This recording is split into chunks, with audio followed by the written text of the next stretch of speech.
పెట్టాల్సిందే, బాగా సూట్ కూడా అవుతుంది. పెట్టేసుకుంటా. ఓకే, సో ఏ బ్యాంగిల్స్ అన్నా వేసుకోవచ్చు కదా. ఆరెంజ్ అయితే దొరకట్లేదు, ఇంకా బాక్స్లో ఉన్నట్టున్నాయి. So I will go with orange colour, sorry red colour. ఏం మాట్లాడుతున్నా కూడా తెలియదు, జస్ట్ ఆ రాగి జావ తాగిన అంతే. టైం కూడా చూడాలనుకోవట్లేదు, భయం వేస్తుంది టైం చూస్తే. గాజులు వేసేసుకుందాం. ఈ నల్లపూసలు అయిపోయింది. ఫేస్కి ఫాస్ట్గా రెడీ అయిపోయి పూజ చేసుకోవాలి. నేను చాలా పనులు ఉన్నాయి.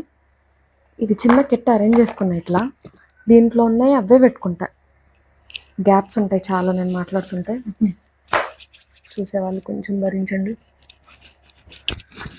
ఐబ్రోస్ దిద్దకపోతే అసలు కనిపించవు మనవి, షేప్ చేపిస్తే కనిపిస్తుంది. ఇప్పుడు లిప్స్కి రెనేది తీసుకో, లిప్ లైనర్ ఏ బ్రాండ్లో గుర్తులేదు నాకు, ఏమో చెప్దాం అనుకున్నా, సారీ మరి.